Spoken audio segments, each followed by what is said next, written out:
When did the British abandon the red coat? There are units today who still have ceremonial coats that are red. In combat. Really, the end comes really in the Boer War period, 1880s, 1890s.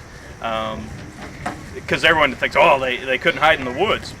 They hid well enough in the woods that the Spanish crossed here. But it's really not all that practical. But again, if you're on the battlefields of Europe, and you're looking out and people are moving in all kinds of different directions, it's pretty nice to go, hey, there's red guys, those are our guys, let's not shoot them. There's blue guys, there's French, let's shoot at them. You were referencing Oglethorpe as Mr. Was that deliberate, or is that... It is, actually. Now, for the soldiers, the vast majority addressing him would have been, well, they wouldn't have really addressed him, but through ranks they would have referred.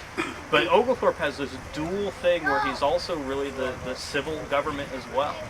And so you see this from some of the officers in letters where they're writing General sometimes, Mr. other times. And so I think Oglethorpe is a strange military creature compared to the rest. He had been a member of Parliament. He was a career military guy, but he was also the founder of the colony. Was he considered a good general? You mentioned that he... You know, I think in some ways Oglethorpe's a very good officer. But I think his downfall is probably the classic thing that officers will end an officer's career, which is not good delegating. We see evidence of it here. Instead of sending someone else back going, gosh, we need more reinforcements, go hurry the rest of those guys up, he leaves and does it himself.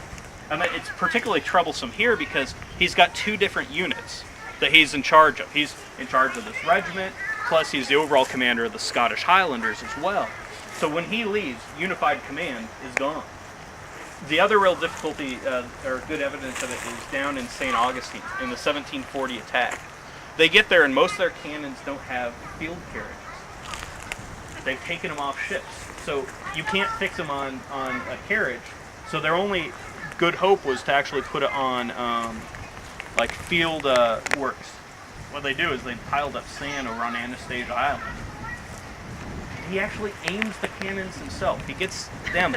Now he's got Royal Navy artillery men there, but Oglethorpe aims the cannons himself. And he gets them all set up, and he leaves because he's got to go place the soldiers on the mainland. So he gets rowed across the river, gets over to the mainland. The barrage starts, and he realizes the cannons are put in the wrong place. They're not close enough.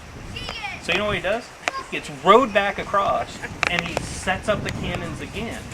And then gets rowed back across. These are things an officer shouldn't be running around doing, especially the officer in charge of everything. Yeah, he needed a cell phone. Yeah, Oglethorpe in many ways is typical of many of the officers who are considered good officers. He's a guy who puts himself at risk. You know, that Battle of Gully Hole Creek, he actually captures 2 Spaniards himself. This is not something you expect a general to be doing out in the woods. Yeah. So he becomes a famous man in many ways because of that bravado. He's probably lucky more than anything else. If it had been a clear day, you saw how much smoke came out of one of these things. If it had been a clear day, not muggy, a lot of that confusion would have been taken away. And if those soldiers still had run, the Spanish commander would have seen that and would have marched all the way to the walls of Frederick. Would have probably taken some losses getting across the marsh, but he could have brought his whole troop up this island. So Oglethorpe in many ways is a lucky general. After this, he goes back to England, trying to recruit more soldiers. There's a little thing called the 45 or the Scottish Insurrection, where Bonnie Prince Charlie, a Catholic descendant of the claimant of throne, comes over from France, raises an army in Scotland, marches south, and actually gets fairly close to London. Oglethorpe's kind of the famous guy on the spot, though. And what happens is he gets put in charge of English cavalry. Twice he probably could have overtaken Prince Charles, but he doesn't. He claims, and perhaps rightfully so, that his men needed rest, the horses needed rest, but it pretty much ends his military career. He goes on half pay. Now the ironic thing is, at the time of the American Revolution, he's actually the most senior British general in the British Army. And there were actually some who said, here's a perfect thing. We got to put down those, rebel colonists. He's the only guy still around who founded a colony. Let's put him in charge of the army in North America to put down the Americans. And of course, he raises his hand at that point and says, I'm in my 80s. It doesn't go. At the end of the war, there's this little bit of, and I haven't been able to chase this down to a primary source, but I've seen it in a couple of secondary sources. End of the war, here's a guy who is the only founder of a colony. This would be a good thing if, with our new minister to the new United States, England says, someone says, let's send Oglethorpe. And now at this point, he's either in his late 80s or early 90s. Is no, I'm not going. So Oglethorpe's a good officer in some ways, a real tough officer, or not as well prepared officer as he should be, and doesn't delegate well. He had an outstanding record in Holland, didn't he? Oh, absolutely, yeah. He had served, on Prince Eugene of Savoy's staff, and learned a lot from Prince Eugene, who one of the foremost military, minds of the 17 teens and 20s.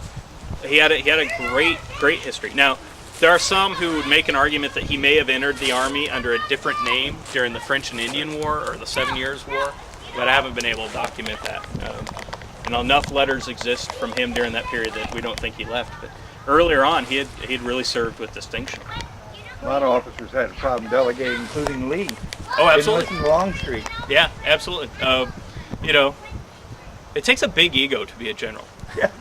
And to overcome that, ego sometimes is the difference between, it's between great and great, or greatest, I should say, but it's also sometimes the difference between win or lose. Where did the Spanish offload the troops? Was that a problem? We roughly where the causeway comes onto the island is Gascoigne Bluff. That's where they offloaded their troops.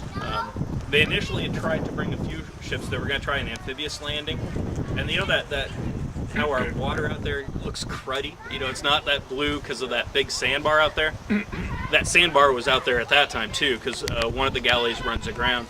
So that's why they ended up doing that very risky move of coming in, land at Gascoigne Bluff, overtook St. Simon's because the British abandoned it, pulled their troops up, and when they left, they also left from Gascoigne Bluff.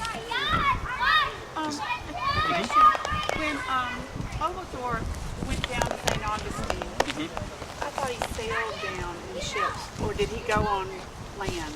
No, he goes by ship most of the way. They land north of St. Augustine, and that's where he does most of his walking. On the way back, there's a difference between Royal Navy and the provincial ships. Oglethorpe owns some ships for the colony, and those ships are the ones that are ferrying the troops. The Royal Navy is largely just involved in blockading St. Augustine, very poorly as it turns out. Were you playing anybody in particular? No, that's one of our real difficulties, is that we don't have great records as to the individual soldiers who are at the battle. Because he's recommended for promotion. Sergeant John Stewart's recommended for promotion. Actually becomes an ensign, but the average soldier, it's the hard thing of history, is the average folks often disappear. They don't show up in their own words until literacy becomes much more common. And how did Demery Road get that name? That should be Sutherland Road. Yeah, it's largely because, at the end of it all, Sutherland leaves. Demeray's stay here, and I think that's a big part of it. Well, the Highlanders down from King Erie, yep. So it was they were temporary down there. Yeah, just brought in entirely because of the threat from the Spanish. Scottish regiments have their pipes. We don't know. We don't know. Doesn't show up in the historic records. Yeah. And it's not a full regiment, but a company. And there's a lot of debate as to whether we should really refer to them as a royal company or as militia. And so we've been debating that. Or where they were recruited. Right.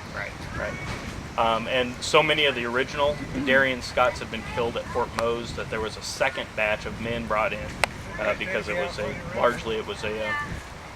a widower's settlement. That many were killed. So these guys are a whole new batch of Scots, largely. Darien got a lot of military action. Yeah, Civil War. Absolutely. Yep. Cold places burned more than once, that's for sure.